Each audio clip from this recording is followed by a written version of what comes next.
to buy indulgence. He argued that those who are truly penitent do not escape to seek punishment, but rather they acknowledge it as just. Rather, they recognize that judgment itself is a form of mercy, that only a father who loves his child actually disciplines his children, as the Proverbs point out multiple times to us.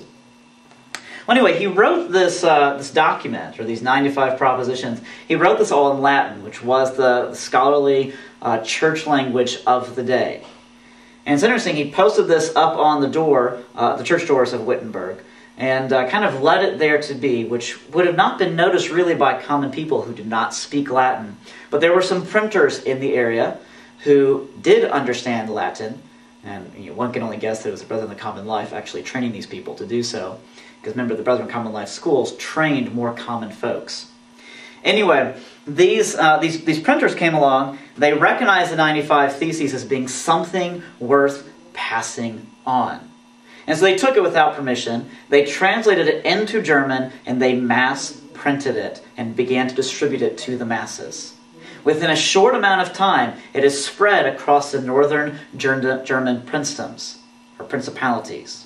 Within a short amount of time beyond that, it had been translated out of German into French, then into Spanish, then Flemish, then Dutch, then Italian, and eventually into all the languages of Christendom.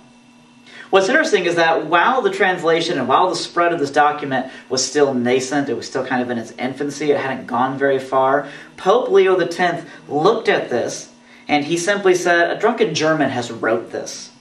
When he has slept off his wine, he'll be of another mind."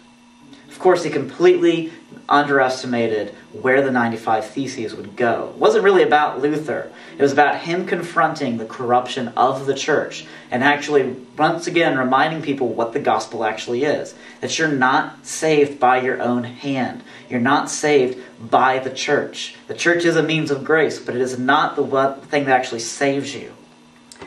And so within 3 years' time, 300,000 copies had been printed and sold and distributed throughout all of Christendom, particularly in the northern realms of Christendom.